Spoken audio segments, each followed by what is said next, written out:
예, 수강생 여러분 안녕하세요. 안일초 교수입니다. 고객 분석 파트 2에 우리가 못 다룬 부분이 좀 많이 남아 있었죠. 예, 그 내용에 대한 보강을 유튜브 동영상 강의로 지금부터 시작해 보도록 하겠습니다. 자, 우리가 앞에서 배웠던 내용, 고객 분석 관련된 내용을 파트 1, 파트 2 이렇게 나누어서 배웠습니다. 그래서 파트 1에서는 전통적으로 많이 활용되어 왔던 고객 기반 가치 지표들을 배웠고요. 파트 2에서 이제 재무적인 요소, 그다음 미래지향적인 요소가 가미된 전략적인 고객 기반 가치 지표, 예, 라이프타임 밸류죠. 커스터머 라이프타임 밸류 중심의 전략적인 고객 기반 가치 지표까지 우리가 배웠습니다. 자, 이렇게 해서 고객에 대한 어떤 평가나 가치, 에 대한 평가가 가능해지면 그걸 기반으로 어떤 캠페인이나 마케팅을 이제 구사를 할 때 어떤 고객을 대상으로 선택을 할 것이냐 하는 고객 선정 전략을 우리가 사용할 수 있는데, 일반적으로 많이 사용되는 뭐 로지스틱 회계 분석과 의사결정 나무에 대해서 요 챕터에서 살펴보도록 하고요. 이어서 이제 보게 되면 다양한 고객 선적 전략들이 있을 수 있는데, 이 중에 어떤 전략이 더 우수한가를 평가하는 고객 선정 전략 평가 지표에 대해서도 간략히 살펴보도록 하겠습니다. 오늘 수업의 이제 마지막 부분에서는 고객 가치 평가의 전략적 활용이라고 해서 이러한 고객 가치 평가를 실제 기업에서는 어떻게 활용하고 있는지 국내외 관련 사례들을 소개해 드리는 것으로 오늘 수업을 마무리하겠습니다. 자, 다시 한번 말씀드리지만 과거에 이제 대중적인 전통적인 고객 기반의 가치 지표들을 배웠고요. 파트 1에서 파트 2에서는 이제 RFM 과거 고객 가치, 커스터머 라이프타임 밸류, 그다음에 커스터머 이퀴티에 이르는 전략적인 고객 가치 기반 지표까지 우리가 공부를 했습니다. 오늘 보강에서는 이렇게 이제 고객 가치를 평가를 한다고 했을 때 이런 고객 가치 기반으로 이제 우리가 뭐 우량 고객 혹은 우수 고객 뭐 아니면 이제 그렇지 않은 고객 이런 이제 고객들을 분류할 수 있을 텐데요. 이렇게 이제 분류된 고객들을 우리가 어떻게 효과적으로 예측할 수 있을 것이냐. 그러려면 그 고객을 설명할 수 있는 다양한 어떤 속성 변수들이 어떤 것인지를 발굴을 해내고, 그 작업 우리가 프로파일링이라고 불러요. 그렇게 프로파일링 된 고객들에 대해서 과거 데이터를 기준으로 봤을 때 이런 프로파일을 가진 고객들이 이런 행동을 보이는구나 라고 하는 것을 분류하고 예측할 수 있는 의사결정 나무나 로지스틱 회계 분석 같은 그런 고객 선정 전략 모형을 만들게 되는 것이죠. 이런 모형들은 어떤 원리로 어떻게 구현되는지에 대해서 오늘 살펴보려고 합니다. 이렇게 이제 쭉 모형들을 만들고 나면 뭐 다양한, 이거 말고도 다양한 모형이 있어요. 뭐 인공신경망을 통해서 할 수도 있고, 최근에 이슈가 되고 있는 딥러닝을 통해서도 할 수 있고, 다양한 기법들이 있는데 이런 다양한 기법들 중에, 다양한 선정 전략들 중에 어떤 전략이 가장 효과적일 것이냐, 이걸 이제 평가하기 위해서 뭐 오분류율이라든지 리프트 분석 같은 걸 수행할 수 있습니다. 이런 이제 지표들에 대해서도 뒷부분에서 살펴보도록 하고요. 끝으로는 이제 국내외 사례 살펴보겠다 이렇게 말씀드렸습니다. 자, 고객을 선정한다는 게 무엇이냐? 우리가 이제 앞에서 고객 가치를 측정하는 다양한 방법들, 지표들 이런 것들 배웠는데, 이런 이제 평가의 기초에서 우리가 프로모션을 수행을 하거나 특별한 이벤트를 수행한다거나 하려면 거기에 이제 초대 대상이 될 고객을 선정하는 것이 필요하게 됩니다. 적절한 고객을 잘 타겟팅을 하게 하면 기업의 입장에서는 반응할 만한 고객에게만 자원을 집중할 수 있기 때문에 자원을 분별력 있게 사용할 수 있는 장점이 있고요. 그리고 이제 고객의 입장에서도 왜 이제 쓸데없는 메시지가 자꾸 날라오게 되면 스팸 취급하게 되잖아요. 그런 측면에서 적절한 고객에게 타겟팅된 메시지를 보내면 고객의 만족도도 높일 수 있는 그런 측면에서 이득이 되겠습니다. 그래서 기업과 고객의 상호 이익이 극대화될 수 있는 그런 이제 선정 전략이 선택이 돼서 사용될 필요가 있습니다. 테스코의 사례가 아래에 조그맣게 나와 있습니다. 테스코에서는 맞춤화된 쿠폰 발송을 위해서 자사 회원들의 장바구니 분석을 수행을 했는데, 분석을 하다 보니까 어떤 특정 그룹의 고객이 테스코에서 단 한 번도 고기를 사지 않았다는 사실을 발견하게 돼요. 근데 이제 이거는 어떻게 보면 팩트죠. 이런 팩트를 발견하게 된 거죠. 데이터를 통해서. 근데 이제 왜 이런 일이 벌어졌을까? 해석을 해보려고 했는데 아마 크게 두 가지의 가능성이 있을 것 같다고 생각을 하게 된 거예요. 첫 번째는 지역에 있는 다른 정육점이 테스코보다 품질이나 가격 면에서 우수하기 때문에 테스코에서 한 번도 고기를 안 샀거나, 아니면 그 고객이 원래부터 고기를 안 먹는 고객일 가능성이 있죠. 즉 비건일 가능성이 있다. 이런 상황에서 테스코는 고기 할인 쿠폰 발송을 포기했어요. 예, 그 얘기는 전자보다는 후자일 가능성을 더 중요하게 생각을 한 거죠. 일부 아마 여기 쿠폰 발송을 포기한 그런 대상 고객 중에는 아마 다른 지역의 정육점을 이용하고 있는 고객도 있었을 거예요. 하지만 이런 사람들을 우리 고객으로 만드는 그런 매출을 얻는 것보다는 비건 고객에게 고기 쿠폰을 보내는 거는 이건 예의가 아니죠, 그죠? 비건 고객과의 관계를 해치지 않는 것이 더 중요하다고 판단했기 때문에 이런 의사결정을 내린 사례가 있습니다. 이런 테스코의 사례는 고객을 올바로 선정하는 것이 대단히 중요하다, 이런 것들을 나타내는 사례라고 할 수 있죠. 자, 이렇게 적절한 고객, 프로모션 대상이 될 고객을 선택을 하려면 기업의 입장에서는 현재 그 기업에게 가장 수익성이 높은 고객과 유사한 특성을 가진, 유사한 개인적인 특성을 가진 고객을 타겟팅할 필요가 있겠습니다. 그렇기 때문에 이제 각 고객이 어떤 특징을 갖고 있는지를 이렇게 특성화시켜야 되는데, 그 작업을 우리가 프로파일링이라고 합니다. 우리 뭐 범죄 수사 이럴 때 연쇄살인범들 프로파일링 한다 그러잖아요. 예, 그거랑 같은 개념이라고 보시면 됩니다.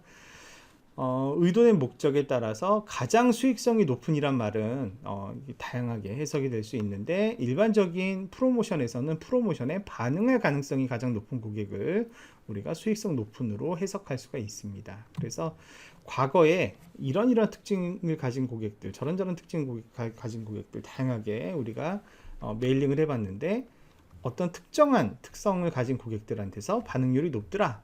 그걸 이제 과거 데이터를 통해서 알 수 있다면, 미래에 메일링을 발송을 할 때 과거 데이터로 볼 때 가장 반응이 높을 것으로 예상되는 그런 고객들에게만 타겟팅해서 메일링을 할 수 있게 하는 그런 전략이 이제 프로파일링 전략이다, 이거죠. 프로파일링에서는 어떻게 이 고객의 프로파일을 구성할 것인가 굉장히 중요한데, 일반적으로는 인구 통계학적인 정보를 주로 사용하게 된다. 왜냐하면 최근성, 구매 빈도, 구매 금액, 이런 RFM 같은 변수들은 일단은 내 고객이 되어야만 내가 알 수 있는 데이터잖아요. 그런데 내가 이제 새로 접근하려고 하는 신규 고객은 아직은 나한테 고객이 아닌 상태의 고객이죠. 이런 고객들에 대해서는 내가 사용할 수 있는 가용한 정보가 인구 통계학적인 정보가 없기 때문에 이런 구매 관련된 데이터를 사용하기는 어렵고요. 그렇기 때문에 인구 통계학적인 정보를 주로 사용해서 고객의 특징을 나타내게 된다. 그리고 그런 변수들을 어디에 적용하냐면 분류나무, 의사결정나무 혹은 회귀모형 같은 데 적용을 해서 예측을 구현하게 되는 것이죠. 프로파일링은 이게 단점이랬지만 어쨌거나 기본 전제가 있어요. 그건 뭐냐면 기존 고객을 정보를 기준으로 해서 수익성 높은 고객을 타겟팅하는 것이기 때문에 기존의 수익성이 높은 고객과 새로 수익성이 높을 고객은 서로 유사한 특징을 갖는다는 기본 전제를 가지고 출발하는 것입니다. 따라서 기존 고객과 전혀 패턴이 다른데 수익성이 높은 집단, 이런 집단은 프로파일링 접근법을 쓰면 당연히 찾을 수가 없게 되는 한계는 있습니다. 하지만 일반적으로는 특별하게 고객 베이스가 변하지 않는 한 기존의 수익성 있는 고객이 미래에도 수익성 있는 고객이 될 가능성이 높기 때문에 그런 원리에서 프로파일링 접근법을 사용하게 됩니다. 신규 고객을 획득하기 위한 프로파일링 사례의 예시인데요. 예를 들면 어떤 은행이 이제 뭔가 가치가 높을 가능성이 높은 그런 가망 고객을 확보하는 그런 목적을 갖고 있다라고 한번 해보겠습니다. 그러면 일단은 고가치인지 아닌지는 내가 기존 고객에 대해서만 알 수 있잖아요. 그러면 기존 고객들 중에 고가치인 고객들이 누구인지를 식별하고 그 고객들이 어떤 프로파일을 갖고 있는지를 판단을 해서 가망 고객 중에 유사한 혹은 동일한 프로파일을 가진 고객이 누구인지를 찾는 그런 공통적인 고객 특성에 의존을 해서 신규 고객을 획득하고자 할 것입니다. 자, 예를 들면 이런 거죠.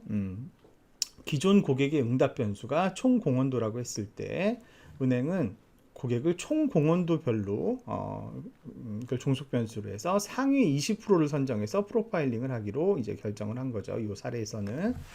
그런데 요 이제 다음 슬라이드에도 잠깐 설명을 드릴 수 있겠습니다만 거래 정보는 가망 고객에게는 유효하지가 않습니다. 앞에서 얘기했지만 가망 고객이라 함은 아직 내 고객이 아닌 상태의 고객이에요. 거래는 기존의 나의 고객의 경우에는 다양한 거래 정보가 우리 은행에 남아 있겠지만 가망 고객에 대해서는 이 사람이 이 다음에 어떻게 나랑 거래할지 거래 정보에 대해서는 알 수 없을 거 아니에요. 그렇기 때문에 거래 정보는 고가치 가능성을 가진 가망 고객을 파악하고자 할 때 프로파일링 변수로 사용되지 않아요. 사용할 수도 없고 어떤 변수를 쓰느냐 뭐 지역의 사회경제적 지위라든가 나이라든가 주택 유형이라든가 이런 것 같은 지리적 인구 통계 데이터를 가지고 모형을 구축을 한다 이거죠. 즉 기존 고객에 대해서는 내가 거래 데이터도 있고 인구 통계 데이터도 있고 생활 데이터도 있고 다 있어요. 하지만 가망 고객에 대해서는 거래라고 하는 게 있을 수가 없는 데이터란 말이에요. 그래서 내적으로 이렇게 다양한 변수가 있지만 이걸 다 쓰는 게 아니라 인구 통계와 생활 방식만 끌어와서 모델을 만들고요. 요 두 개의 어떤 카테고리에 해당되는 프로파일링 변수들을 이용을 해서 봤을 때 고가치 고객들은 어떤 특징이 있는가 이거를 모델링을 하고 그 모델을 가망 고객에게 적용을 해서 여러 가망 고객 중에 누가 과거 데이터로 봤을 때 고가치 있을 가능성이 높은가 이걸 보고 그런 고객들을 중점적으로 타겟팅하는 그런 방식으로 진행이 된다라고 하는 것이죠. 네, 그래서 고가치 고객을 가장 잘 특징 짓는 그런 프로파일을 찾아서 향후 가망 고객 정보에 적용을 해서 높은 기대 효과를 가진 가망 고객에게 중점적으로 획득을 위한 캠페인을 벌이게 된다. 이런 사례를 보여드릴 수 있습니다. 자, 그러려면 이제 미싱 링크를 하나 채워야 돼요. 뭐냐면 프로파일링 단계에서 얻어진 다양한 이런 인구 통계 생활 방식 변수들을 가지고 이런 특징을 가진 고객들이 예를 들면은 캠페인에 반응을 할까 안 할까 이런 거를 예측할 수 있는 그런 이제 알고리즘을 고객을 선정하기 위한 전략으로 개발을 해야 될 겁니다. 여러 가지 방법들이 쓸 수 있는데 우리 교재에서는 이진 분류 알고리즘, 이진 분류 나무 알고리즘, 그리고 로지스틱 회귀 분석 이 두 가지 방법을 소개하고 있습니다. 이진 분류 나무 알고리즘은 목적이 되는 그 종속 변수가 0 또는 1의 상태로 나타나는 바이너리 변수예요.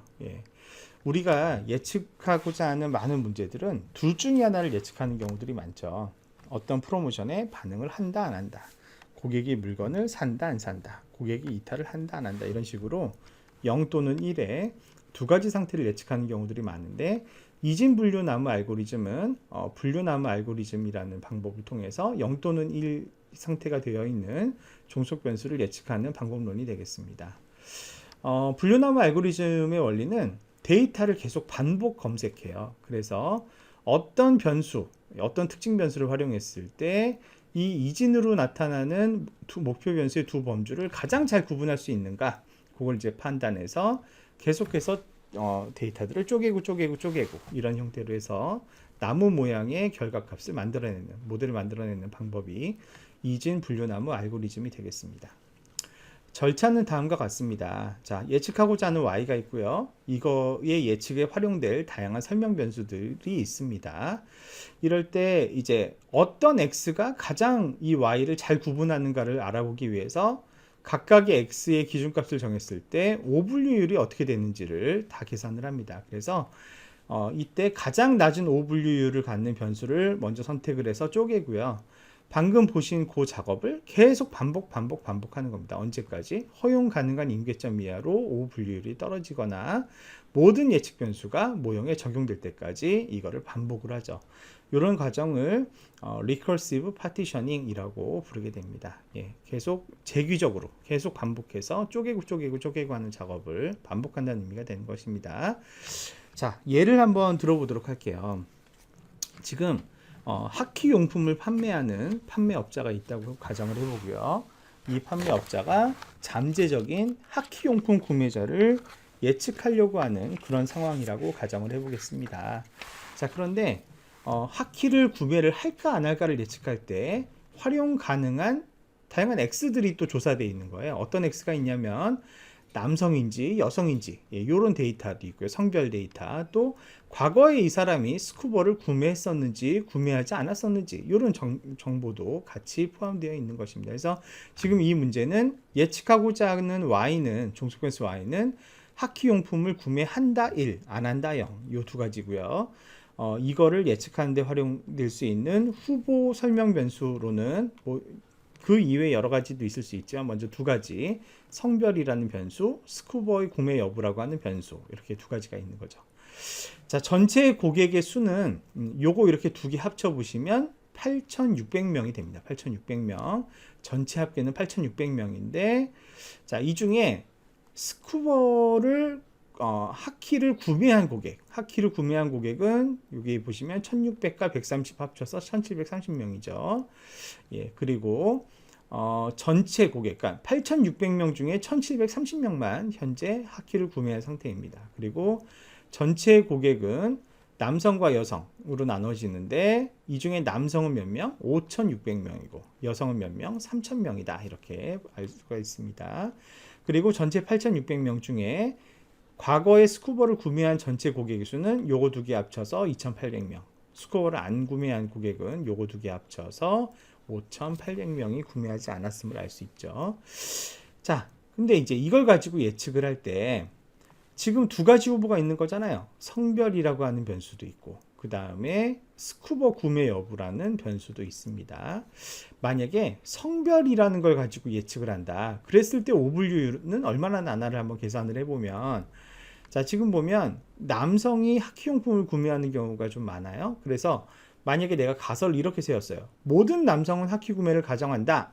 이렇게 가정을 한다면 자, 보시면 모든 남성은 하키를 구매한다고 했는데 예를 들어서 여성이 하키를 구매했다. 그러면 틀린 거죠. 그죠? 예. 또 어떤 경우에 틀린 거예요? 남성인데도 하키용품을 안 샀다 하면은 틀린 게 됩니다.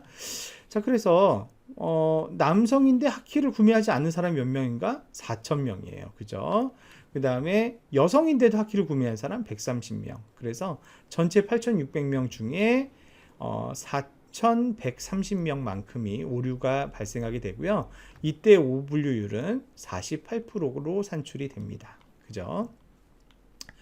자, 만약에 스쿠버 용품의 구매 여부로 하키 용품을 살지 말지를 예측한다고 하면 자, 스쿠버 용품을 구매한 사람이 좀 많죠. 구매한 사람은 하키 용품을 구매할 거다라고 했을 때 그러면 이제 오차는 어떻게 됩니까?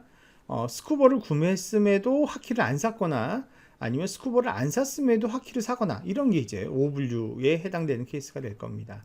두 가지 경우를 합치니까 얼마가 나오냐면 예, 계산 한번 해보죠. 얼마가 나옵니까? 조금 더 많은 것 같죠, 그죠? 예, 3,000, 4,200 뭐 이렇게 나온 것 같아요. 이거 4,130인데 이거는 4,310 뭐 이런 식으로 나오는 것 같죠. 4,310 뭐 이렇게. 자, 그래서 비율로 계산을 해보면 50% 정도로 산출이 돼요. 자, 성별을 사용했을 때 오분류율은 48%. 스쿠버 용품의 구매 여부를 썼을 때는 50%. 그러면 누가 더 오분류율이 높아요? 그렇죠. 스쿠버 용품의 오분류율이 높죠. 그러니까 오분류율이 낮다는 것이 더 정확한, 더 설명력이 있다는 거니까 두 변수 중에 하나를 고른다면 뭘 써야 될까요? 성별을 쓰는 것이 합리적이죠. 그래서 이렇게 일단은 성별을 가지고 두 개로 나누는 거예요. 남성의 경우라면 뭐 살 것이다. 여성의 경우라면 안 살 것이다. 이런 식으로 1단계를 나누고 그 다음에 이걸 가지고 또 나누고 또 나누고 또 나누고 이런 식으로 반복을 해서 적용을 하는 것이죠. 그래서 예를 들면 남성인 경우에 대해서도 스쿠버 장비를 샀냐 안 샀냐 이렇게 이제 나눠본다든가, 여성인 경우에도 또 이걸 결혼을 했냐 아니냐, 아까 결혼 얘기는 없었지만 예를 들면 이런 식의 변수로 쪼개고 이런 식으로 반복해서 나무를 구성하는 게 이진 분류 나무 알고리즘의 원리라고 할 수 있어요. 그런데 이론적으로는 이 작업을 무제한 반복하는 거예요. 예, 새로운 변수를 계속 가져서 쪼개고 한다면, 그리고 한 번 썼던 변수를 또 쓰는 거죠. 예, 또 이렇게 막 조합을 만들어서 또 쓰고 이런 식으로 계속 나눈다면, 이론상 변수만 충분히 많다면 100% 정확하게도 사실은 학습용 데이터들을 정확하게 분류하는 것이 가능해요. 하지만 이 경우에 새로운 문제가 발생하게 되는데, 그 문제를 우리가 뭐라고 부르냐면 과적합이라고 불러요. 오버피팅. 오버피팅은 과거 데이터는 기가 막히게 잘 맞추는데, 이렇게 100% 가까이 맞추는데 미래의 데이터를 전혀 맞추지 못하는 그런 부작용을 우리가 과적합이라고 합니다. 그래서 이진분류 나무 알고리즘은 이렇게 무한정 막 발생하는 게 쪼개서 나무를 펼치는 게 아니라, 적당하게 커졌다라고 싶으면 나무의 가지를 잘라내는 이른바 프루닝 작업이라는 것을 진행하게끔 설계가 되어 있습니다. 그렇게 해서 적정한 사이즈의 오버피팅이 발생하지 않는 수준의 이진분류 나무 알고리즘을 구현을 해서 사용을 하는 그런 원리의 알고리즘이 이진분류 알고리즘이 되겠습니다. 자, 또 다른 고객 선정 전략으로 많이 사용되는 알고리즘 중에 로지스틱 회귀 모형이 있습니다. 로지스틱 회귀 모형은 기본적으로 선형 회귀 모형부터 출발을 합니다. 선형 회귀 모형은 통계에서 무언가를 예측을 할 때 가장 많이 사용되는 기본이 되는 알고리즘이죠. 종속 변수 y를 ax 플러스 b 형태의 선형 관계를 가정을 하고요. 그래서 종속 변수를 독립 변수를 이용해서 종속 변수를 예측하는, 값을 예측하는 그런 알고리즘이 선형 회귀 모형이 되겠습니다. 그런데 로지스틱 회귀 모형은 선형 회귀 모형과 살짝 달라요. 왜냐하면 선형 회귀 모형에서의 y는 x가 플러스 무한대에서 마이너스 무한대까지 막 변화할 때 y 역시 플러스 무한대에서 마이너스 무한대까지 어떤 값이든 마음대로 가질 수 있잖아요. 하지만 우리가 예측하고자 하는 많은 문제들은 플러스 무한대에서 마이너스 무한대까지 연속된 값을 아무거나 갖는 그런 상황을 예측하고자 하는 것이 아니라, 종속 변수가 오직 두 개의 이진값만을 갖는 그런 상황을 예측하려는 경우가 많다는 거죠. 어떤 사건이 발생한다 1, 안 한다 0 이런 거. 고객이 마케팅에 반응을 한다 1, 아닌가 0. 제품을 산다 1, 아닌가 0. 이런 케이스가 많기 때문에 이런 경우에는 선형회귀 모형처럼 y가 마이너스 무한대에서 플러스 무한대까지 어떤 값이든 가지면 안 되고요.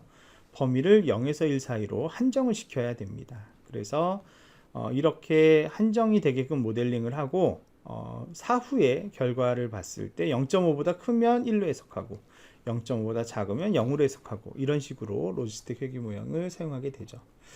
자, 그래서 선형 회귀 모형은 이렇게 y가 마이너스 무한대에서 플러스 무한대까지 어떤 값이든 가질 수 있지만, 로지스틱 회귀 분석은 아무리 작아도 0보다 더 작아지진 않아요. 0으로 수렴하기 때문에 아무리 큰 값이라도 1보다 커질 수는 없어요. 1로 수렴하기 때문에. 그래서 이렇게 0에서 1 사이의 값을 갖게 되고, 요거는 마치 뭐처럼 해석할 수 있냐? 확률처럼 해석할 수 있는 거예요. 특정 사건이 발생할 확률의 의미로 해석을 할 수 있기 때문에 우리가 이제 로지스틱 회귀 분석의 결과값은 P로 보통 표현을 많이 하게 됩니다. 자, 그러면 일반 선형 회귀 모형을 로지스틱 회귀 모형으로 어떻게 유도하느냐. 자, 일반 회귀식은 이렇게 생겼잖아요. y는 알파 플러스 베타 x 플러스 입실론, 입실론 오창, x는 종속 변수, 예측 변수, y는 종속 변수, 이렇게 되어 있죠. 자, 이때 y는 마이너스 무한대, 플러스 무한대 어떤 값이든 다 가질 수 있어요. 자, 그런데 우리가 찾고자 하는 건 0 또는 1 혹은 0에서 1 사이의 값은 p잖아요. 근데 이 p는 0에서 1 사이 값만 갖는데 1-p분의 p는 어떻게 됩니까? 1-p분의 p. p가 0을 향해 막 수렴하게 되면 이 값은 0으로 수렴하게 되죠. 그런데 p가 1로 수렴하게 되면 어떻게 됩니까? 1로 수렴하게 되면 1 빼기 1이 0이 돼서 분모가 0으로 수렴하면 이 값은 어떻게 되죠? 엄청나게 큰 값이 되죠. 그래서 p가 0에서 1 사이의 값을 가질 때 1-p분의 p는 어디서부터 어디까지? 0부터 플러스 무한대 사이의 값을 갖게 되겠습니다. 그죠? 자, 그런데 여전히 회귀 모형하고는 달라요. 회귀 모형은 마이너스 무한대부터 플러스 무한대까지 아무 값이나 가져야 되는데 얘는 0에서 플러스 무한대까지만 아무 값이나 막 가질 수 있어요. 그래서 여기에다 뭘 취하느냐? 로그를 취하는 거예요. 로그. 네. 자, 로그를 취하면 어떻게 됩니까? 로그가 이 비율 값이 0으로 수렴하게 되면 로그를 취하면 어떻게 돼요? 로그 제로는 마이너스 무한대로 수렴을 하죠. 그 다음에 이 값이 플러스 무한대로 수렴하면 로그를 취해도 역시 이거 역시 플러스 무한대로 양의 무한대로 이제 퍼져나가게 되는 것이죠. 자, 그래서 로그를 취하게 되면 비로소 이거는 마이너스 무한대에서 플러스 무한대 사이의 값을 갖게 돼요. 그러니까 이제 뭐와 같다고 놓을 수가 있어요? 일반적인 회귀식과 같다고 놓을 수가 있는 거죠.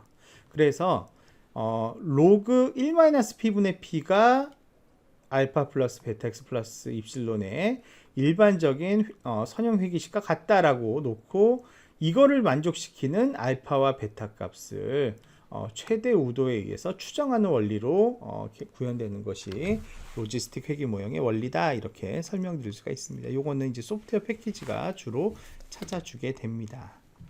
자, 그래서 결국은 로그 1-p분의 p가 g와 같아지는 거고, 이것이 일반적인 선형 회귀식인 알파 플러스 베타 x 플러스 엡실론이 되어 있는데, 그러면 이제 로그니까 이거를 이제 로그를 없애주기 위해서 이걸 이제 승수를 바꾸게 되면 1-p분의 p는 2의 지승이 되죠. 자연대수 2의 지승이 됩니다.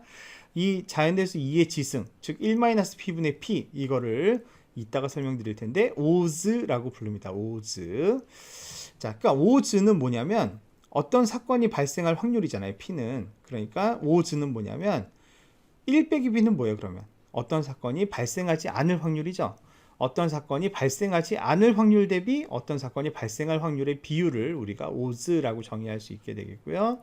요 식을 p를 중심으로 다시 정리해 보면 요렇게 정리가 되고, 요걸 약분하면 요렇게 되는데, 이 g 플러스 무한대에서 마이너스 무한대 사이를 변하는 이 g를 요렇게 변환을 하면 어디에서 어디 사이? 0에서 1 사이로 변환이 되고, 요런 변환을 우리가 뭐라고 부른다? 로지스틱 변환이라고 부르게 돼요. 그래서 요 회귀 모형을 뭐라고 그러냐면 로지스틱 회귀 모형이라고 부르게 되는 것이죠. 자, 앞에서 오즈에 대한 얘기 잠깐 했어요. 오즈는 뭐냐면 어떤 사건이 발생하지 않을 확률분의 어떤 사건이 발생할 확률의 비율을 오즈라고 하는데, 오즈 비율이라고 하는 개념이 있어요. 자, 오즈 비율이라는 건 뭐냐면, 자, 보세요. 1-p분의 p인데요. 그러니까 2의 지승인데, 이 g는 알파 플러스 베타 x 플러스 입실론이잖아요. 그러니까 x가 한 단위 증가할 때마다 g는 얼마만큼씩 늘어날까요? 베타만큼씩 늘어나죠. 그러면 1-p분의 p는 2의 베타승만큼 비율이 늘어나게 되는 것이죠. 그래서 자, 2의 베타승을 계산을 해보면 지금 현재 예를 들어서 만약에 어떤 우리가 풀려고 하는 문제의 베타가 2.303이다 라고 한다면 2의 자연대수 2의 2.30 하게 되면 10 정도가 나오게 되는데, 이때의 10을 우리가 뭐라고 부르냐면 오즈가 아니라 오즈 비율이라고 부르고요. 이 오즈 비율의 의미는, 자, 아까 이 베타는 x가 한 단위 늘어날 때 요게 이제 베타만큼씩 늘어난다는 거였잖아요. 그렇게 되면 얘는 2의 베타승만큼 커지게 된다는 얘기인데, 즉 x가 한 단위를 증가시킬 때 종속 변수가 1이 될 확률은, 특정 사건이 발생할 확률이 전보다 10배 증가한다, 이런 식으로 이 오즈 비율의 의미를 해석할 수가 있게 됩니다. 그래서 오즈와 오즈 비율은 이런 원리를 갖고 있다. 자, 로지스틱 회귀 분석의 예시를 한번 보겠습니다. 자, B2B 환경에서 서비스 계약을 연장할까 안 할까, 이걸 예측하고 싶은데, 보통 이제 서비스 계약을 연장하려면 사전에 영업사원이 전화를 하는 경우들이 많잖아요. 그래서 전화를 걸면 미리 전화를 걸어서 뭐 이렇게 설득을 하면 고객이 과연 연장을 할까 안 할까, 요거를 이제 모델링을 해보고 싶은 겁니다. 그래서 이제 이게 각 수집된 데이터예요. 얘 연장을 했죠. 예, 근데 전화를 몇 번 걸었어요? 2번 걸었더니 연장을 했어요. 전화를 4번 걸었는데 연장을 했고요. 여기는 6번 걸었는데 연장 안 했고요. 2번 걸었는데 연장 안 했고 4번 걸어서 연장했고 이런 식으로 몇 번 걸었더니 연장했다. 몇 번 걸었더니 연장 안 했다. 이런 데이터들이 쫙 있는 겁니다. 이걸 가지고 이제 회귀 모형, 로지스틱 회귀 분석을 한다면 이런 식을 찾는 거죠. 계약 연장이 발생할 확률은 1 플러스 2에 자 이거 이제 회귀식이 들어가야 되는데 마이너스 지승이잖아요. 그래서 마이너스 알파 마이너스 베타 곱하기 x인데 x는 통화수고요. 영업통화의 수. 그래서 마이너스 알파 마이너스 베타 곱하기 영업통화의 수인데 요거를 이제 통계 패키지로 요 데이터를 가지고 추정해 봤더니 알파는 마이너스 1.37이 나와 있는 상태고요. 베타는 0.39라고 하는 값으로 추정이 되어 있는 상태다라고 한번 해보겠습니다. 자, 그렇다면 이제 이 값을 우리가 어떤 식으로 해석할 수 있을까? 다양한 방식으로 해석을 할 수가 있을 것입니다. 자, 먼저 오즈를 한번 계산을 해봅시다. 오즈. 네. 오즈는 앞에서도 얘기했지만 계약 연장을 안 할 확률 대비 계약 연장을 할 확률이 오즈라고 했잖아요. 자, 그러면 계약 연장을 할 확률은 몇 프로인가? 이거부터 먼저 추정을 해야 될 겁니다. 자, 피계약 연장은 어떻게 계산돼요? 1 플러스 2에 마이너스 알파 마이너스 베타 영업통화잖아요. 그런데 영업통화를 한 통도 안 했다. 그러면 이게 뭐가 돼요? 0이 되니까 베타 곱하기 0은 0이 되겠죠. 그래서 2의 마이너스 알파승, 즉 2의 마이너스 1.37승 2의 마이너스 1.37승 더하기 1 분의 1 이게 계약 연장 확률이 되고요. 그 값을 계산을 해보시면 여기 있는데요. 그 값을 계산해 보시면 0.202가 나옵니다. 자, 똑같은 원리로 영업통화를 했을 때, 즉 한 통 했을 때 그때의 계약 연장 확률을 계산을 해보면 어떻게 되겠어요? 여기 나와 있는 것처럼 1 플러스 2의 마이너스 1.37 더하기 0.39 곱하기 1 그 다음에 분의 1 이런 식으로 계산을 해보면 0.273이 나오게 됩니다. 그래서 오즈는 어떻게 계산하면 되느냐? 이 사건이 연장될 가능성 나누기 연장되지 않을 가능성이니까 0.202 나누기 1 빼기 0.202 하면 오즈 값이 나오겠죠. 영업통화가 없는 경우. 영업통화가 한 번 있었을 경우에 오즈 값은 1-0.273 나누기 0.273 0.273 나누기 1-0.273 이렇게 하면 0.375가 이렇게 계산이 될 수가 있는 것이죠. 자, 요 두 확률의 차이는 0.071 이렇게 이제 계산이 될 수 있고요. 그 다음에 이제 로그 오즈 비율 계산을 해보면 베타 값이 지금 현재 0.39이기 때문에 1.477이라는 값이 도출됩니다. 이거는 x가 한 단위 늘어날 때마다 영업통화를 한 번 더 할 때마다 계약 연장이 이루어질 확률이 1.477배씩 이렇게 증가된다. 이런 식으로 해석을 할 수가 있습니다. 그래서 이 개수가 나오게 되면 이런 다양한 의미들을 로지스틱 회귀 분석을 가지고 우리가 해석할 수 있다라는 것을 보여주게 됩니다. 자, 앞에서 모형 고객을 선정하는 그런 모델 전략으로 의사결정 나무 기법도 소개했고 로지스틱 회귀 분석도 소개를 했는데 이거 말고도 사실 기법들이 다양하게 있다 얘기했어요. 이런 다양한 기법들 중에 어떤 기법이 더 우수하냐 이제 평가를 하는 기준이 있어야 되겠습니다. 근데 우리가 일반적으로 모형의 성능을 평가할 때는 데이터셋을 구분을 해요. 전체 데이터가 100이라고 할 때 이 100을 다 쓰지 않고 이거를 적절하게 나눠서 씁니다. 왜 이걸 나눠서 쓰느냐? 자, 앞에서 제가 오버피팅이라는 말씀 드렸어요. 우리가 모형을 만드는 이유는 미래를 잘 예측하기 위해서 만드는 거죠. 그죠? 과거를 잘 설명하기 위한 게 아니라 미래를 잘 예측하기 위해서 만드는 건데 오버피팅이 발생을 해버리면 과거는 엄청나게 잘 설명하지만 미래를 설명하지 못한다고 했어요. 그런데 내가 만든 모형이 오버피팅이 발생했는지 안 발생했는지를 그렇게 따지면 미래가 돼봐야만 알 수 있는 거잖아요. 그렇기 때문에 오버피팅을 사전에 미리 확인을 하기가 상당히 어려움이 있습니다. 그래서 이 문제를 어떻게 해결하냐면 데이터가 100이 확보돼도 그 중에 3분의 1 혹은 20%에 해당하는 데이터를 마치 못 본 것처럼 없는 데이터라고 치고 이렇게 빼놓는 겁니다. 그런 형태의 데이터를 우리가 검증용 데이터 혹은 홀드아웃 데이터 이렇게 불러요.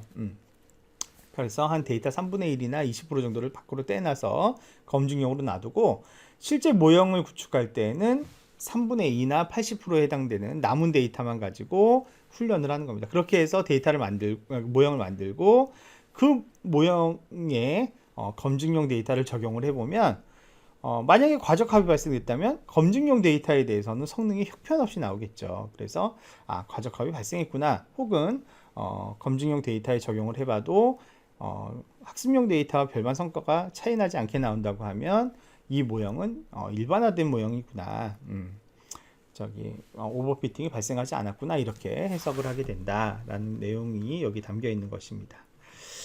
자, 그래서 이제 지금부터 말씀드리는 고객 선정 전략 평가 기준은 모두 검증용 데이터를 기준으로 하는 거예요. 그래서 미래 데이터, 근데 숨겨놓은 데이터인 검증용 데이터에 대한 기준을 가지고 이제 평가를 할 때 검증용 데이터에 대한 어떤 지수값을 가지고 고객 선정 전략을 평가하느냐.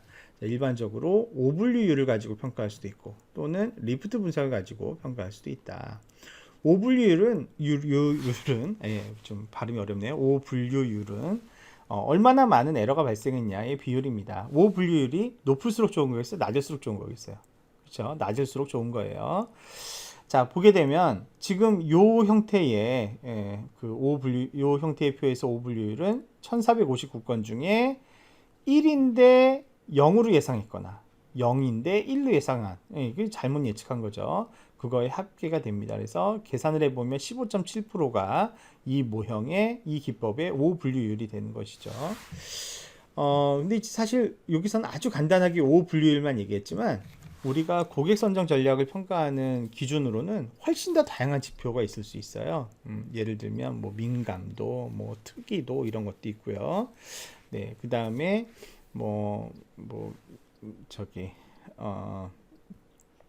기타 굉장히 다양한 형태의 타입 1 에러, 타입 2 에러, 이런 것도 있고 굉장히 다양한 형태의 지수들이 있습니다. 그래서 제가 여기 빨간색으로 궁금하면 이렇게 했는데 사실은 오늘 수업에서도 좀 몇 개 배웠죠. 그죠? ROC 커브 그릴 때 했던 그런 지표들도 배우고 했는데 저희가 이제 비즈니스 애널리틱스 개론 수업을 들으시게 되면 훨씬 더 다양한 이분류 모형의 평가 지표들을 배울 수가 있게 됩니다. 그래서 참고하시면 되겠습니다. 궁금하면의 답은 비즈니스 애널리틱스 개론을 다음 학기에 들으시면 된다, 이 얘기를 하려고 했던 거예요. 자, 또 다른 지표로 리프트 분석이 있습니다. 자, 리프트는 엘리베이터 같은 것도 리프트라고 그러죠. 이렇게 들어 올리는 그래서 이 들어 올리는 힘이나 활동을 우리가 리프트라고 부르는데 우리 고객 선정 전략 평가에서의 리프트는 모형이 적용되지 않았을 때에 예상되는 결과 대비해서 모형을 적용했을 때 몇 배나 더 뛰어나게 모형이 설명을 해주느냐, 이걸 보여주는 지표가 리프트라고 할 수가 있습니다. 즉 모형의 우수성을 평가하는 기준 지표 중에 하나로 리프트 분석을 쓸 수 있어요. 예시를 보시면 좀 더 이해가 빠르실 것 같습니다. 예를 들어서 1000명의 가망 고객 중에 100명이 구매를 한다고 가정을 해볼게요. 자, 그러면 1000명의 가망 고객 중에 100명이 무조건 샀다라고 하면 모형으로 100명을 내가 정확하게 예측하지 않고 무작위로 그냥 이렇게 사람들을 이렇게 찝어봤다. 그러면 어떻게 되겠어요? 확률적으로 한 10% 정도는 맞출 수가 있는 거죠. 그래서 내가 1000명의 가망 고객 중에 100명이 구매했을 때 이 중에서 100명만 무작위로 막 뽑는다면 이 중에 구매자가 몇 명 섞여 있겠어요? 평균적으로 한 10명 정도 섞여 있어야 일반적일 거라는 거예요. 그런데 내가 어떤 예측 모형을 정교하게 만들었어요. 그래서 1000명 안에 숨어있는 이 100명을 엄청 잘 솎아내는 그런 모델을 만들었어요. 그걸 가지고 예측을 해봤더니 100명에 대해서 적용해봤더니 그 중에 30명을 맞췄어요, 내가. 그러면 원래는 몇 명 맞춰야 돼? 10명 맞춰야지 베이스잖아요. 그런데 내 모형을 썼더니 30명을 맞췄어요. 그러니까 몇 배 더 맞춘 거죠? 3배 더 맞춘 거죠. 그 3이라고 하는 숫자를 리프트라고 부르는 겁니다. 그래서 이런 측정 값들을 이용을 하면 리프트 차트를 만들 수가 있어요. 자, 리프트 차트는 구체적으로 어떤 식으로 만드냐면 내가 모형을 만들면 예를 들어서 아까 로지스틱 회계 분석이나 이런 것들 쓰게 되면 확률 값으로 리턴을 하잖아요. 그죠? 이 사람이 구매를 할 확률 값이 굉장히 높은 사람도 있을 거고, 중간인 사람도 있을 거고, 낮은 사람도 있을 거고, 0에서 1 사이의 값들로 쫙 나래비를 세울 수가 있을 거예요. 그 중에 가장 최상위 10%, 그 다음 10%, 그 다음 10% 이런 식으로 나누면은 모형의 그 어떤 확신 정도에 따라서 10개 등급으로 나눠볼 수 있겠죠. 그랬을 때 최상위 등급에서는 리프트 값이 엄청나게 높을 것이고, 그 다음 차상위 그룹에서는 그 다음으로 높을 것이고, 밑으로 내려가면 내려갈수록 리프트 값이 현저하게 떨어지겠죠. 나중에 더 밑으로 내려가면 1보다도 작은 값으로 나타나게 되겠죠. 그걸 가지고 이제 리프트 분석을 할 수가 있는 거예요. 리프트를 계산하기 위해 필요한 정보. 자, 전체 누적 고객 수를 N이라고 하고요. 우리 이제 아까 예시한 것처럼 10분의 1을 고려할 거예요. 10개의 등급 집단으로 나눌 거예요. 누적 고객 비율은 10분의 수까지의 전체 고객 비율을 말하고요. 누적 구매자 수는 내가 이제 지정한 10분의 수까지 총 구매자 수를 말하고요. 그 다음에 각 10분의 수의 실제 반응률은 각 10분의 수의 고객, 그러니까 이제 10분의 1로 나눴다는 얘기는 전체 고객을 10으로 나눴다는 얘기니까 n분의 10이죠. n분의 10을 유로 그 집단에서 관측된 구매자 수를 나눈 값이 실제 반응률이고요. 예측된 반응률은 예측된 구매자 수를 또 이 n분의 10으로 나눈 것이 예측된 반응률이 되겠습니다. 자, 이걸 가지고선 리프트 비율, 누적된 리프트 비율, 누적된 반응률을 이런 식으로 구할 수가 있는데, 자, 요 이제 표를 보시면서 설명을 드려보겠습니다. 예를 들면 RFM 분석이나 로지스틱 회계 분석, 로지스틱 회계 분석이 이해가 더 쉬울 것 같아요. 반응 가능성 P를 가지고 P가 제일 높은 집단 1집단, 상위 10%, 그 다음 차상위 10%, 그 다음 차상위 10%에서 총 10개 집단으로 나눴어요. 그랬더니 자, 전체 5만 명 고객이니까 10개 집단으로 동일하게 나누면 몇 명씩 나눠지겠어요? 5,000명, 5,000명, 5,000명, 5,000명 이렇게 나눠지겠죠? 그런데 P값이 높으니까 이 5,000명에서는 어떻게 되겠어요? 구매자의 반응의 수가 굉장히 높게 나오는 겁니다. 그래서 1,759명이 나오게 됐고요. 그래서 1,759를 5,000으로 나누게 되면 요 10분의 수에서 내에서의 반응률은 35.18%가 나와요. 그런데 지금 전체 고객 대상으로 봤을 때 5만 명 중에 몇 명 구매했어요? 5,691명이 구매했어요. 그러면 우리가 5,000명 중에 5,691명이 구매했으면 5,691을 5만으로 나눴을 때의 반응률이 나오겠죠. 11.38%예요. 요게 어떻게 보면 베이스 역할을 하는 거죠. 무작위로 뽑으면은 11.38%만큼만 반응을 해야 정상인데, 모델을 가지고 정교하게 상위 10%만 뽑아냈더니 35.18%의 반응률이 나온 겁니다. 그러면 35.18%는 11.38%의 몇 배? 3.09배다 이거죠. 이거를 우리가 리프트라고 부르는 거고, 자, 그러면 이제 아직 1분위밖에 안 했으니까 1분위에서의 누적 리프트는 3.09 이렇게 나오게 되는 것입니다. 그래서 방금 보여드린 이 3.09는 어떻게 계산을 한다? 35.18을 11.38로 나눈 게 3.09가 되는 거죠.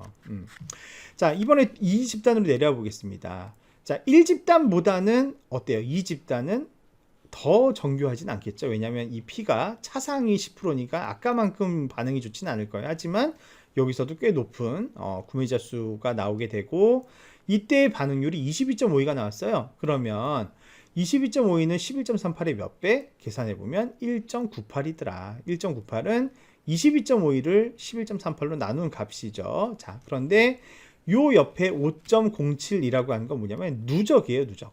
앞에서 3.09배가 나왔고 여기서 1.98이 나왔으니까 요 두 개를 합치면 얼마가 된다? 5.09가 되는데, 그 값은 어떤 값과 일치하냐면, 자, 여기서 35.18 나온 거, 여기서 22.52 나온 거를 11.38로 나눠준 이거의 전체 누적의 그 리프트 값과 같아지게 됩니다. 그래서 사실은 원래는 평균적으로 11.38, 11.38, 11.38, 11.38, 11.38, 11.38 이렇게 나오니까 요 값은 원래 그냥 모델 없이 똑같이 했으면 이게 반응률이 다 11.38이었을 거 아니에요. 11.38, 11.38이면 여기서도 리프트 1, 여기서도 리프트 1, 여기서도 리프트 1, 여기서도 리프트 1, 리프트 1 해서 맨 끝에 10이 되는 그런 구조로 원래 갔어야 될 거예요. 모형이 없었더라면. 그런데 우리가 모형을 가지고 하게 되면 어떻게 돼요? 1분위수에서는 굉장히 반응이 높고 10분위수로 내려갈수록 점점 값이 작아들게 되면서 합계만 10으로 똑같아지는 그런 현상이 나타나게 돼요. 그래서 요거는 이제 아까 보여드렸던 그림들을 이렇게 그냥 그래프로 보여준 거에 불과하고요. 요 그래프를 이해하시면 돼요.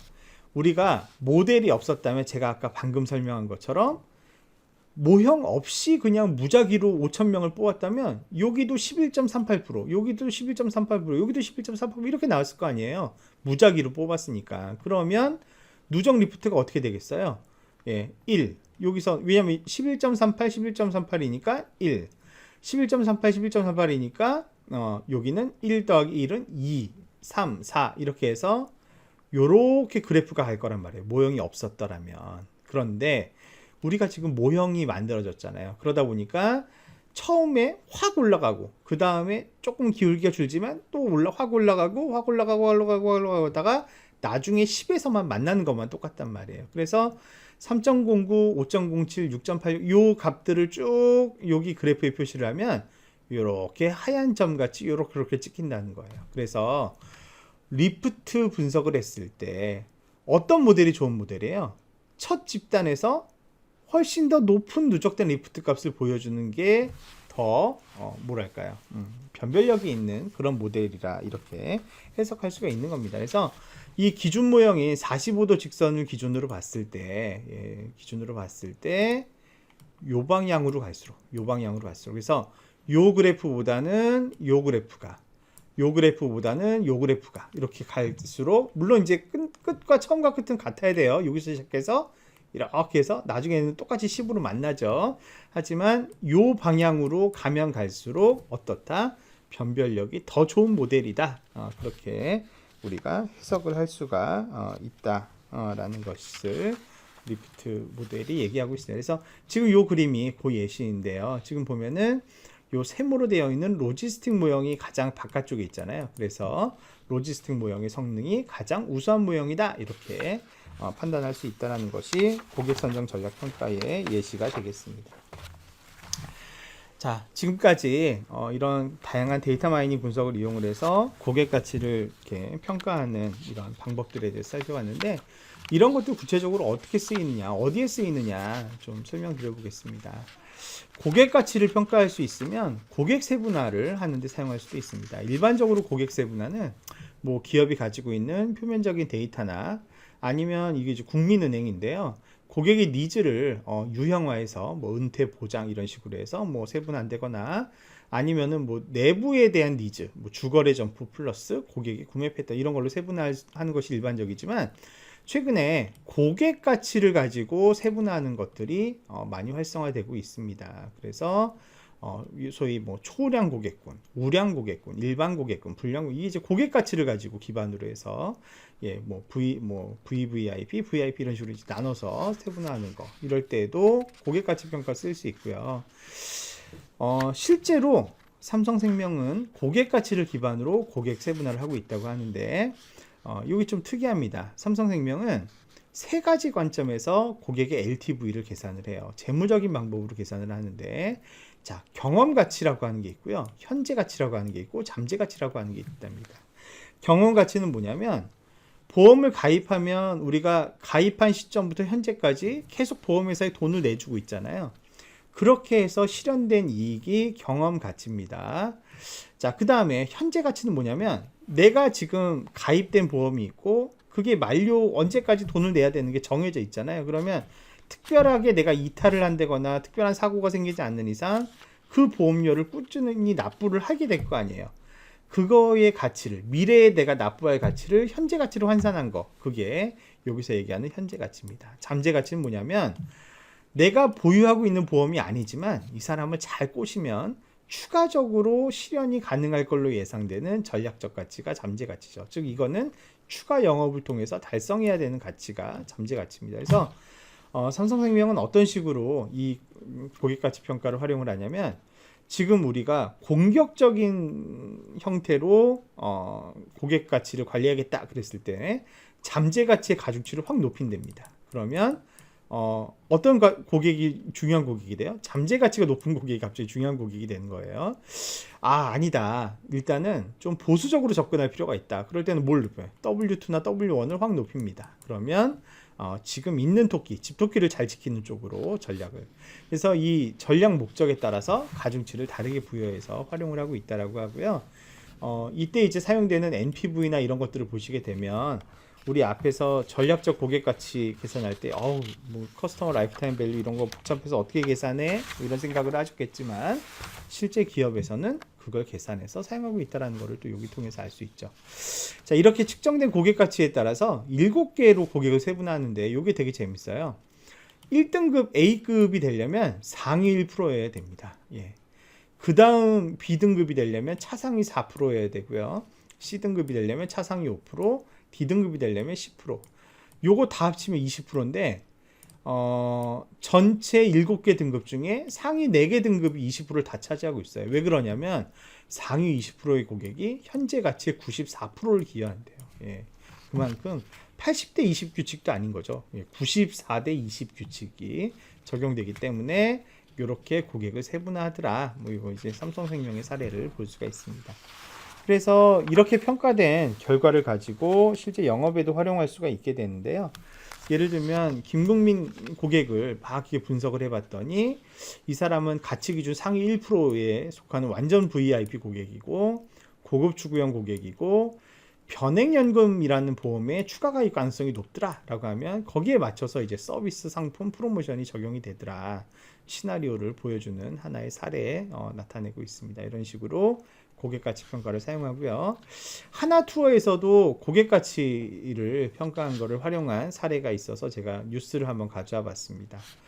하나투어에서는 여러분 우리 여행 갈 때 잘 생각해 보면 사람마다 평생 갈 수 있는 여행의 기회가 사실은 어느 정도 정해져 있다고 보는 게 합리적일 겁니다. 그래서 이 하나투어는 여행업계 최초로 고객들이 지금까지 얼마나 기여했는지에 대한 가치, 그리고 앞으로 미래에 얼마나 더 기여할 수 있을 건가에 대한 가치를 측정할 수 있는 모델을 만들었대요. 그런 다음에 고객이 평생 여행 가능한 기회 중에 하나투어가 차지하는 비율이 얼마나 될까? 이거를 측정을 하고 그 비율을 근거로 해서 고객이 수긍할 만한 여행 상품을 개발하고 고객 상황에 맞게 여행 상품을 제안할 수 있게 마케팅 플랫폼을 개발했더니 예약률이 무려 20%나 상승했다는 그런 기사가 2017년 최근에 실린 적이 있습니다. 요거 참고할 수 있을 것 같고요. 자, 고객 가치를 평가하는 또 다른 용도로는 수익성을 예측하는 용도로도 활용을 할 수가 있습니다. 예, 그래서 뭐 수익성을 개발하는 거는 이런 거죠. 각 상품별로 마진이 얼마고 쭉 나올 때 각 고객이 각 상품에 반응할 확률이 얼마냐 이런 것들을 계산을 해서 어떤 고객에게 어떤 상품을 오퍼하는 것이 가장 높은 성과를 달성하겠느냐 이런 것들을 계산해서 접근하는 그런 모델로 이제 고객 가치 평가를 쓸 수 있는데 다양한 고객 정보를 추가로 고려해서 수익 반응 여부를 상품 수익성을 예측한 사례로 요 바로 뒤에 나오는 SK 앵크린 사례를 들 수가 있겠습니다. 자, SK 앵크린에서는 이런 과정을 통해서 수익성 예측 모델을 만들었는데요. 뭘 가지고 했냐면 앵크린 보너스 카드에 데이터 웨어하우스에 저장되어 있는 라이프 스타일을 가지고 뭔가 이제 이걸 가지고 예측을 해보려고 했어요. 여기서는 일단 라이프 스타일 어떻게 정의했냐? 아웃도어 라이프족, 예, 여행이나 레저를 좋아하는 사람들, 마담, 예, 세컨카로 본인 전용차를 모시는 사모님, 아줌마는 차가 한 대예요. 집에 가족 공용차지만 남편은 대부분 이제 대중교통으로 출근하기 때문에 주로 아줌마가 모는 차가 되는 거죠. 장복이나 일상생활하는 경우. 이런 식으로 다양한 계층들에 대한 정의를 먼저 내렸습니다. 그리고 이 정의를 어떻게 분류할 수 있을지 이렇게 세그멘테이션 룰을 만들었어요. 그래서 당신 나이가 몇 세 이상입니까? 실버. 아닌데요. 당신은 이런 차를 갖고 있습니까? 아웃도어죠. 아니요. 그러면 이렇게 yes, no, yes, no, yes, no 따라가다 보면 이 중에 하나 어딘가에 다 배분되게끔 만들었어요. 그렇게 해서 라이프 스타일을 만들고 이 라이프 스타일을 가지고 뭘 예측을 했냐면 엔크린에서 당시에 사업 다각화로 카 내비게이션 사업을 하려고 했어요. 엔트랙이라고 하는 새로운 카 내비게이션을 만들었는데 이 내비게이션에 대한 가상 프로모션에 얼마나 반응을 할 것이냐, 요거 이제 시뮬레이션 테스트를 한번 해본 거죠. 그랬더니 아웃도어 라이프 성향의 사람들이 굉장히 반응이 높았고, 결혼 회사원이 높았고, 고소득 회사원도 높았고, 이런 어떤 패턴들을 발견할 수가 있었습니다. 이거를 보다 구체적으로 다양한 변수들을 넣어서 뭘 만들었냐? 로지스틱 회귀 모형을 만들었습니다. 그래서 반응 여부를 이렇게 로지 모형으로 확률화 시키고, 이때 이제 선형 모형은 이렇게 산출이 됐어요. 이거 실제 값입니다. 자, 봤더니 성별이 1이 남성, 0이 여성이에요. 성별이 남성일수록 반응을 할 확률이 높아지고요.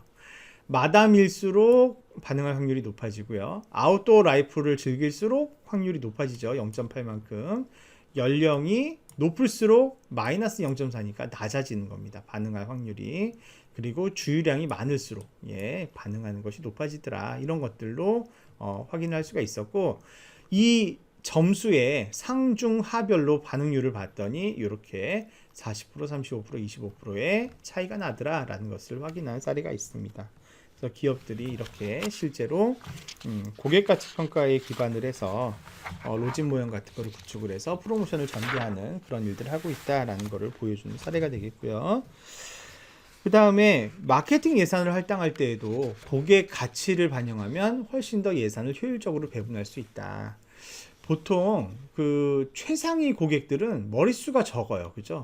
그래서 머릿수가 적기 때문에 그냥 뭐 동일한 예산 방식으로 머릿수를 기준으로 해서 예산을 투자 금액을 나누고 그걸 가지고 수익을 계산을 하면 생각보다 수익이 높게 안 나오게 되죠. 하지만 이 사람들이 머릿수는 적지만 차지하는 고객 순자산 가치는 굉장히 높잖아요. 그래서 머릿수의 비율이 아닌 순자산 가치의 비율에 따라서 마케팅 투자액을 재조정하는 겁니다.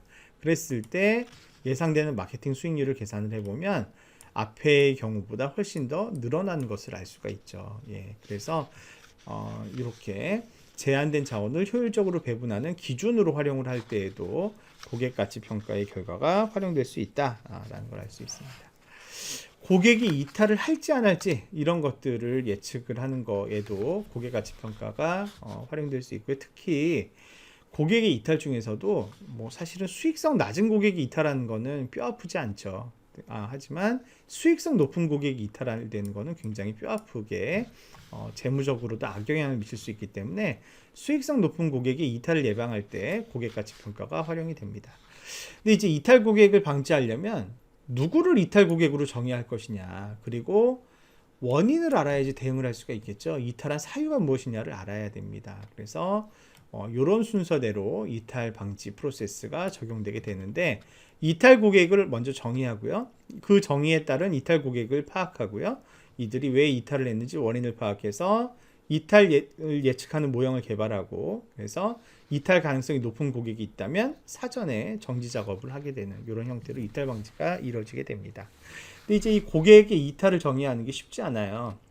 계약성 거래는 이탈을 정의하는 게 쉽죠. 왜냐하면 언제 사서 언제 계약 끝 이러면 그때 이제 연장하지 않으면 이탈이 바로 나오게 되죠.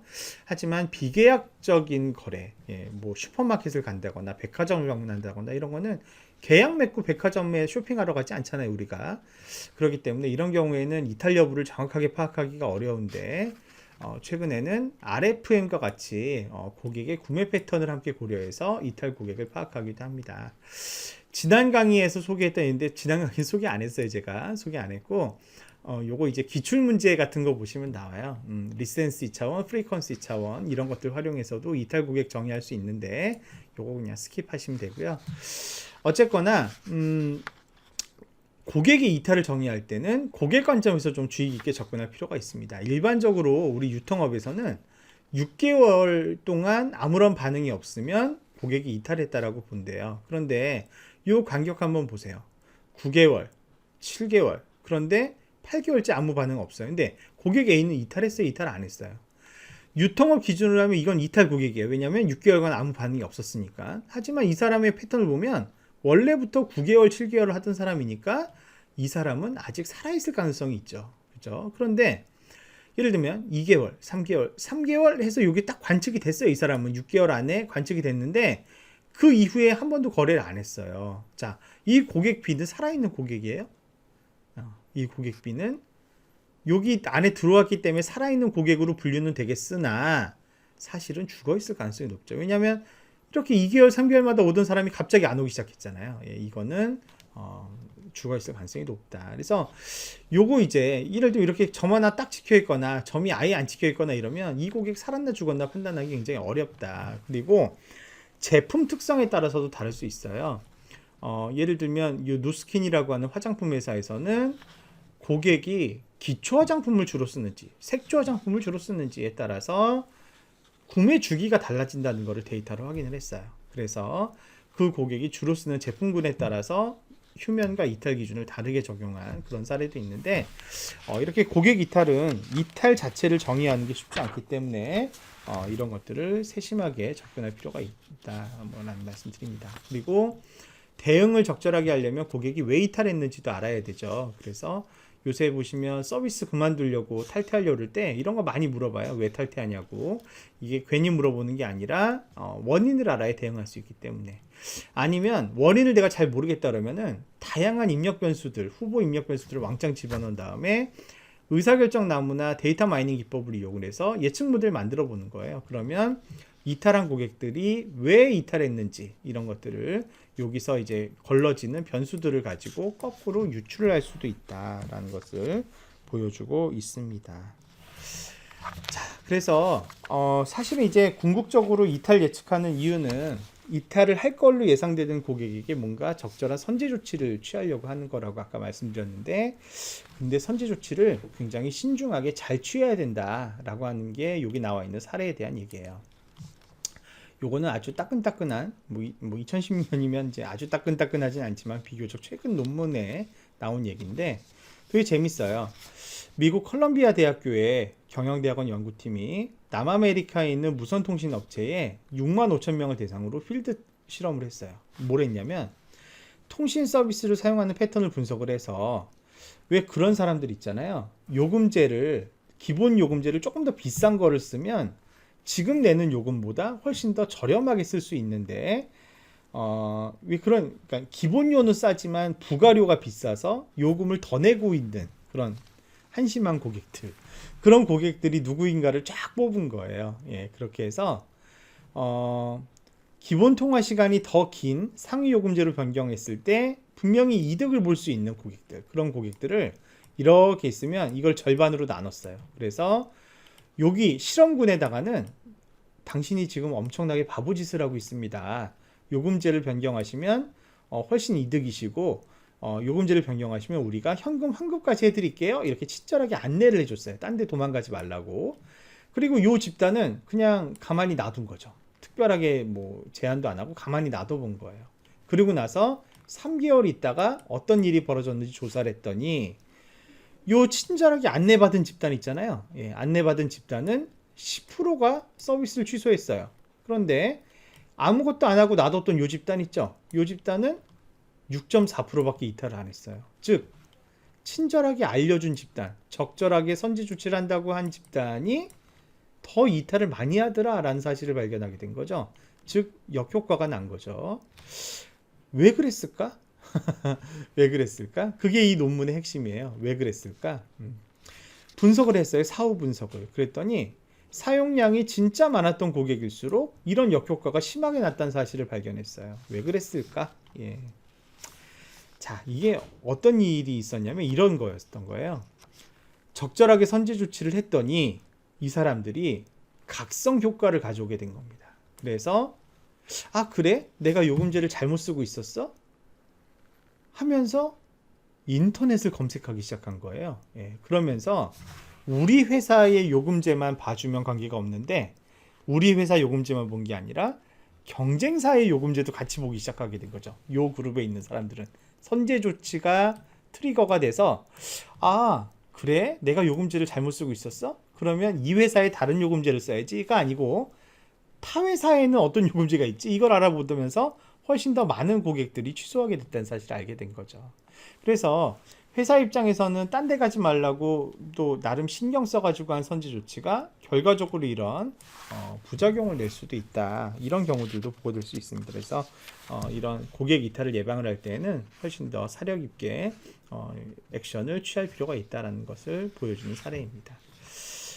고객 전환 전략에도 사용이 될 수가 있습니다. 우리가 앞에서 고객 가치를 두 가지 관점에서 볼 수 있다. 하나는 그 고객 자체가 고객 자체 생성해내는 재무적인 가치, 커스터머 라이프타임 밸류가 있고, 그 다음에 그 고객이 입소문 같은 걸 열심히 내줘서 내가 직접적으로 기여하는 가치는 아니지만 다른 사람들을 끌어옴으로 인해서 보여주는 가치, 그거를 이제 고객 활동 가치, 커스터머 레퍼럴 밸류가 있다 이 얘기를 했는데요. 제일 좋은 고객은 라이프타임 밸류도 높으면서 레퍼럴 밸류도 높은 스타 고객이 되겠죠. 하지만 수익성은 낮지만 이제 활동은 활발하게 하는 지지 고객이 있는데, 보통 이런 고객들이 이제 학생 같은 고객이죠. 돈 없는 고객들. 이런 고객들은 잘 포스터해서 잘 이제 육성을 해서 이렇게 스타 고객으로 가게끔 우리가 기다려줄 필요가 있겠습니다. 반면 수익성은 되게 좋지만 활동을 안 하는 고객이 있다라고 하면 이 고객 역시 스타로 옮겨갈 수 있게 이렇게 이제 적절하게 이렇게 동기도 부여하고 서포트도 해주고 이럴 필요가 있다라는 걸 보여주는 거고요. 둘 다 낮은 고객은 이제 아무것도 안 하는 고객이죠. 이런 고객들은 어느 한쪽으로 이동할 수 있게끔 우리가 노력을 해야 된다. 그래서 고객 가치를 정확하게 평가를 하면 이렇게 고객을 어떤 방향으로 유도할지에 대한 전략적 방향도 우리가 얻을 수 있다라고 하는 것을 이 슬라이드에서 보여주고 있습니다.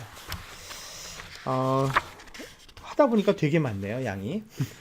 근데 사실은 원래는 뒤에 있는 사례는 그렇게 자세하게 설명하지 않으려고 했었어요, 원래는. 네, 그런데 마침 또 이제 이렇게 특강 형태로 찍게 되니까 설명하는 김에 준비된 강의 노트들을 쭉 다 설명을 드리게 됐습니다. 자, 예, 우리 이제 휴강하기로 한 시간도 있고 하니까 여러분들 제가 이렇게 보강으로 보여드린 강의 잘 숙지해서 부족한 내용들 메이크업 하시면 좋겠습니다. 자, 이상으로 유튜브로 진행된 보강 마치도록 하겠습니다. 예, 수고하셨습니다.